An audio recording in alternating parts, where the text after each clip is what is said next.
Good morning students. बच्चों आज हम करेंगे सेल डिवीज़न। हमारा जो चैप्टर था सेल वो कंप्लीट हो चुका है और आज हम उसमें जो कुछ रहता है वो करेंगे सेल डिवीजन्स। तो आपकी 9th क्लास में ज़्यादा डिटेल नहीं है, बस थोड़ा सा ब्रीफ में है तो मैं आपको करा देता हूँ। तो बेसिकली जो सेल डिवीज़न है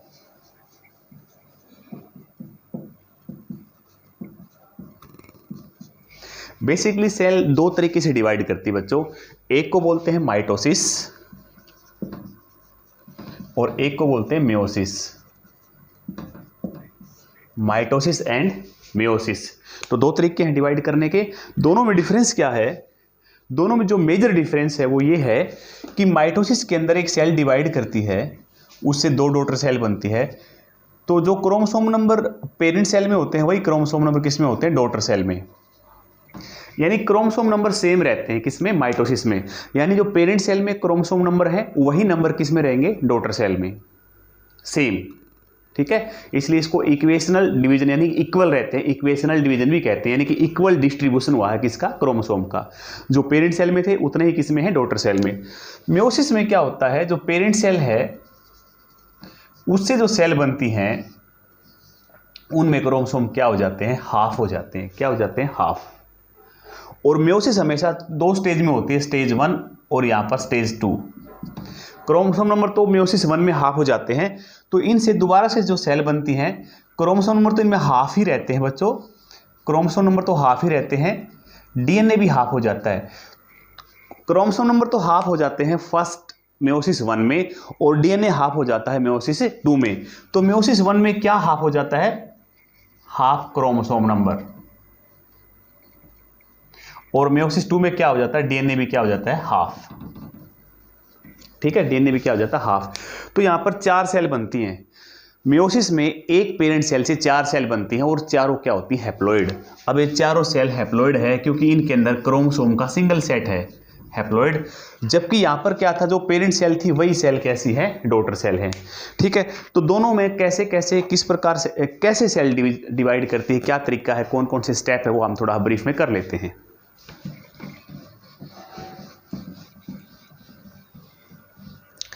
तो वेरी सिंपल, सबसे पहले हम क्या करेंगे? माइटोसिस। अच्छा, माइटोसिस से पहले थोड़ा हम पहले करेंगे, हम जो सेल डिवीजन है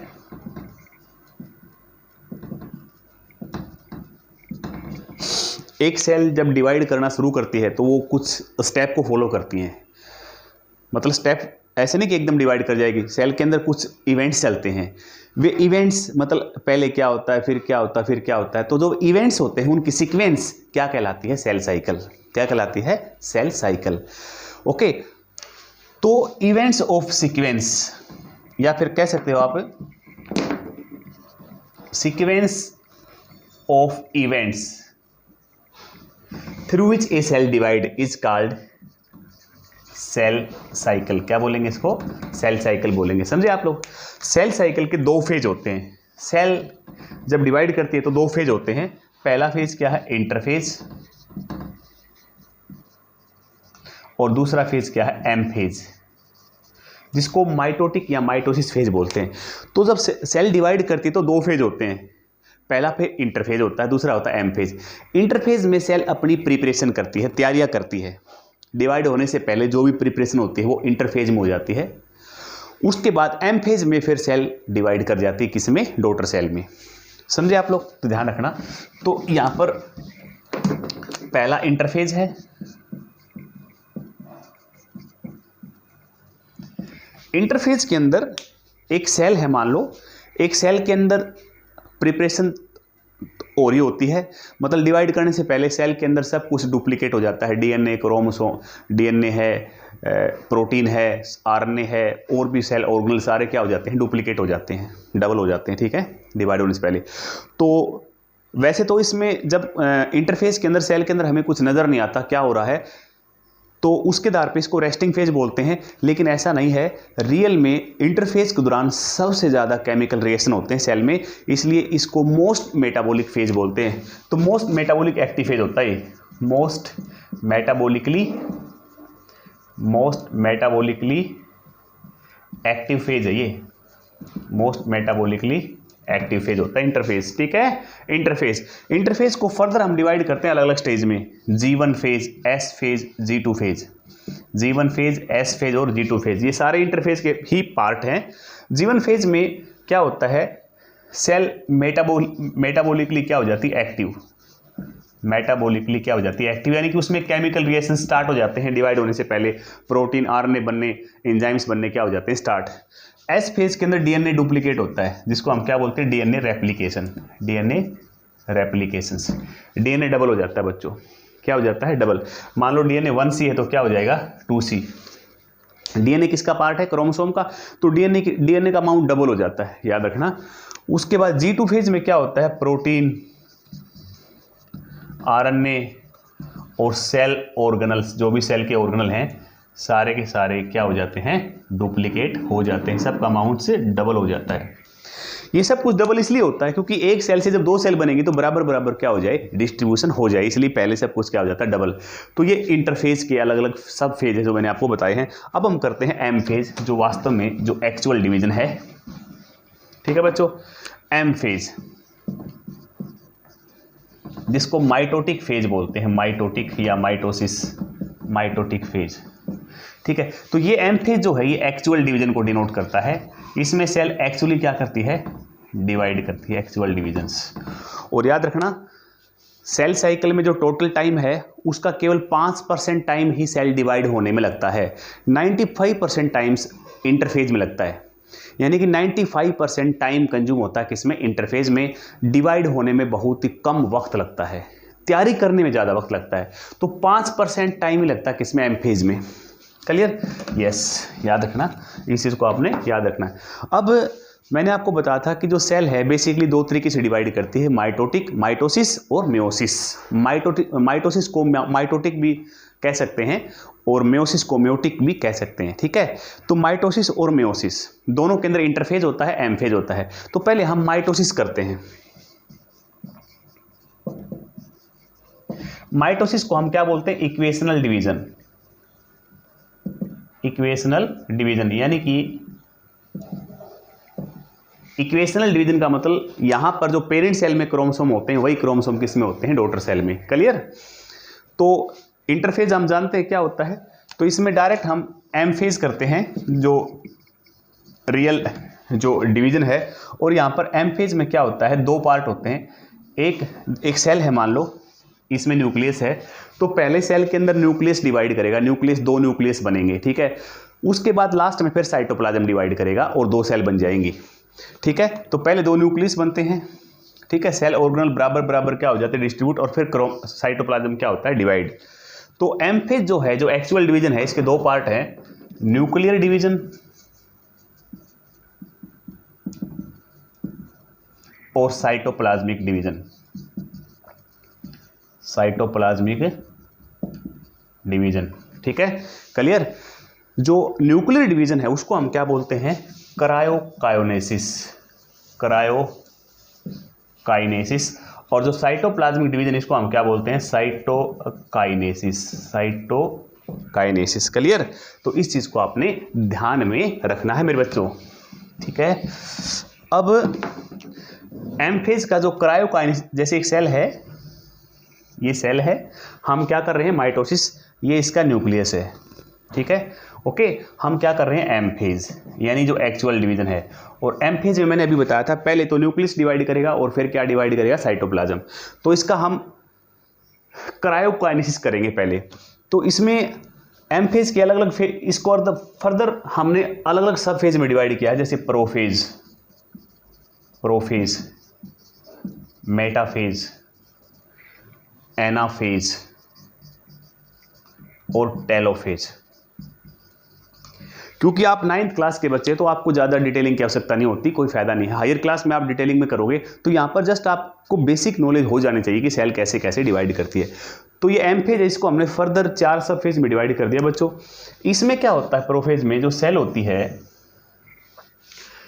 प्रोफेज के चलते चलते न्यूक्लियस के ऊपर जो न्यूक्लियर एनवलोप है वो क्या हो जाता है, डिसअपियर, क्या हो जाता है, डिसअपियर हो जाता है। और जो सेंट्रोसोम होते हैं, एक सेंट्रोसोम तो यहाँ रहता है, एक सेंट्रोसोम यहाँ आ जाता है। और न्यूक्लियस के अंदर जो क्रोमोसोम्स होते हैं वो सारे के सारे क्रोमोसोम्स बाहर निकलते हैं सारे, कहीं कहीं पर बिखर जाते हैं, साइटोप्लाज्म में स्कैटर्ड हो जाते हैं। ओके, ठीक है। और जो ये सेंट्रोसोम होते हैं, यहां से स्पिंडल फाइबर, जो स्पिंडल फाइबर होते हैं एक साइड से किससे जुड़ जाते हैं, सेंट्रोसोम से, और एक साइड से किससे जुड़ जाते हैं, क्रोमोसोम से। इस प्रकार से क्लियर। तो क्रोमोसोम बिखरे होते हैं प्रोफेज में, क्लियर। एक्चुअल में क्या होता है कि जब न्यूक्लियर डिवीजन होता है तो न्यूक्लियस के अंदर पहले क्रोमोसोम नहीं होते, क्रोमेटिन फाइबर होते हैं। जब प्रोफेज स्टार्ट होता है तो क्रोमेटिन फाइबर कंडेंस होकर क्रोमोसोम बना लेते हैं। क्या बना लेते हैं, क्रोमोसोम बना लेते हैं, और क्रोमोसोम्स के साथ स्पिंडल फाइबर जुड़ जाते हैं। ये स्पिंडल फाइबर क्रोमोसोम को इक्वली अलग अलग करने में क्या करेंगे, हेल्प करेंगे, ठीक है। मेटाफेज में क्या होता है, सारे के सारे क्रोमोसोम सेंटर में आ जाएंगे, सारे के सारे क्रोमोसोम सेंटर में आ जाएंगे, और दोनों साइड से किससे बाइंड होंगे, स्पिंडल फाइबर से, ठीक है। स्पिंडल फाइबर, सारे के सारे क्रोमोसोम किस में आ गए, सेंटर में आ गए। मेटाफेज पे सारे क्रोमोसोम सेंटर पे होते हैं, इक्वेटर पे होते हैं, और यहाँ पर हम क्रोमोसोम को काउंट कर सकते हैं, उनका स्ट्रक्चर स्टडी कर सकते हैं। तो कई बार क्वेश्चन आता था कि सेल डिवीजन के कौन से फेज में क्रोमोसोम की स्टडी करते हैं, मेटाफेज में करते हैं।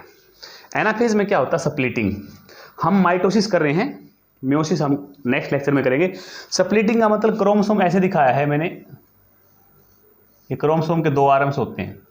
जब सेल डिवाइड नहीं करती तो ऐसे होता है, अनडिवाइडिंग सेल में क्रोमोसोम को ऐसे दिखाते हैं, ऐसे। जब सेल डिवाइड करती है तो इंटरफेज में एस फेज आता है, तो उसमें क्रोमोसोम के अंदर प्रोटीन और डीएनए क्या हो जाता है, डबल, उसमें दो आर्म्स हो जाते हैं, ठीक है। ताकि बीच में टूटेगा तो एक आर्म्स और दूसरा आर्म अलग अलग डॉटर सेल में चले जाएंगे। तो स्प्लिटिंग होती है, यहाँ पर क्या होती है, स्प्लिटिंग किसकी, क्रोमोसोम की। क्रोमोसोम बीच में से टूटते हैं ऐसे, एक क्रोमोसोम का आर्म इस पोल पे चला, इस पोल की तरफ चलते हैं, और दूसरा जो क्रोमोसोम का आर्म होता है वो इस पोल की तरफ आ जाते हैं, ताकि इक्वली क्या हो जाता है, डिस्ट्रीब्यूशन। यहाँ पर एनाफेज के अंदर हम क्रोमोसोम की शेप भी देख सकते हैं, क्रोमोसोम की शेप क्या होती है, ठीक है। और टीलोफेज में क्या होता है, टीलोफेज में क्या होता है, ये क्रोमोसोम जो डॉटर क्रोमोसोम है अपने अपने पोल्स पे आके और वापस क्या हो जाते हैं, डीकंडेंस, और इनके ऊपर क्या बन जाती है, न्यूक्लियर मेम्ब्रेन यानी न्यूक्लियस बन जाते हैं। तो इस सेल में दो न्यूक्लियस बन गए, हम यहाँ से चले थे तो यहाँ पर दो न्यूक्लियस बन गए, तो हमारा न्यूक्लियर डिवीजन कंप्लीट हो गया है। उसके बाद फिर मैंने क्या बताया था, साइटोकाइनेसिस होती है। तो न्यूक्लियर डिवीजन कंप्लीट हो गया है, अब क्या बचती है, साइटोकाइनेसिस। साइटोकाइनेसिस में क्या होता है, ये सेल है और ये दो न्यूक्लियस है, समझे, ठीक है। इनके साथ साथ सेल ऑर्गेनल भी डिवाइड हो गए। तो अब साइटोप्लाज्म का डिवीजन होगा। तो एनिमल सेल में तो क्या होता है कि बाहर से मेम्ब्रेन, बाहर से अंदर की तरफ आती है, ऐसे बनती बनती मेम्ब्रेन, और दो सेल बन जाती हैं, ठीक है। प्लांट सेल की बात करें, प्लांट सेल में आपको मालूम है सेल मेम्ब्रेन के ऊपर क्या होती है, सेल वॉल होती है ऐसे, और अंदर होती है सेल। तो प्लांट सेल में बाहर से डिवीजन नहीं हो सकता, क्योंकि सेल वॉल क्या होती है, हार्ड होती है। तो प्लांट सेल में जो सेल मेम्ब्रेन, सेल वॉल है, वो अंदर से बाहर की तरफ बनती है ऐसे, और दो सेल बन जाती हैं। और एनिमल सेल में बाहर से, इसको क्या बोलते हैं, साइटोकाइनेसिस। यानी एक सेल से हमारी क्या बन गई, दो सेल बन गई। क्या बन गई, दो सेल। तो माइटोसिस हमारा क्या हो गया है, कंप्लीट। तो जो नॉर्मल डिवीजन है वो माइटोसिस है। जो आम डिवीजन है जिसमें ग्रोथ होती है, रिपेयरिंग होती है, हीलिंग होती है, वो कौन सा होता है, माइटोसिस। जैसे प्लांट ग्रो करते हैं, हम ग्रो करते हैं, आप ग्रो करते हो, हीलिंग होती है, तो यहाँ पर कौन सा चल रहा होता है, माइटोसिस होता है। तो जो जनरल डिवीजन है, सेल डिवीजन, वो माइटोसिस है, ठीक है। जो मेयोसिस है वो केवल वहीं होता है जहाँ पर गैमिट्स बनते हैं, जहाँ पर डिप्लॉइड सेल से हैप्लॉइड सेल बनती है, यानी गैमिट्स बनते हैं, वहीं पर ही क्या होता है, मेयोसिस। अदरवाइज नॉर्मल जो डिवीजन है वो कौन सा होता है बच्चों, माइटोसिस होता है, जो मैंने आपको भी करा दिया। वेरी सिंपल था, क्लियर। तो आपने अब यहां पर एक लास्ट चीज वो देख लीजिए आप। अब नॉर्मल मैंने क्या बताया था कि जो क्रोमोसोम जो होता है, ये क्रोमोसोम है, ये क्रोमोसोम है पेरेंट सेल में, क्लियर। ये मान लो पेरेंट सेल है। अनडिवाइडिंग सेल में क्रोमोसोम ऐसा होता है, जब सेल डिवाइड करती है तो डिवाइड करने से पहले तैयारी करती है, इंटरफेज होता है, तो उसमें यही क्रोमोसोम, इस क्रोमोसोम में दो आर्म्स बन जाते हैं ऐसे। अब यहां पर भी क्रोमोसोम एक है, यहां पर भी क्रोमोसोम एक है, संख्या तो एक है, लेकिन यहां पर इस क्रोमोसोम के अंदर प्रोटीन और डीएनए क्या हो गया, डबल। उसके बाद जो डॉटर सेल बनती हैं, तो उसमें क्या होता है मैंने बताया था, स्प्लिटिंग होती है, एक क्रोमोसोम इसमें चला जाएगा और एक क्रोमोसोम इसमें चला जाएगा।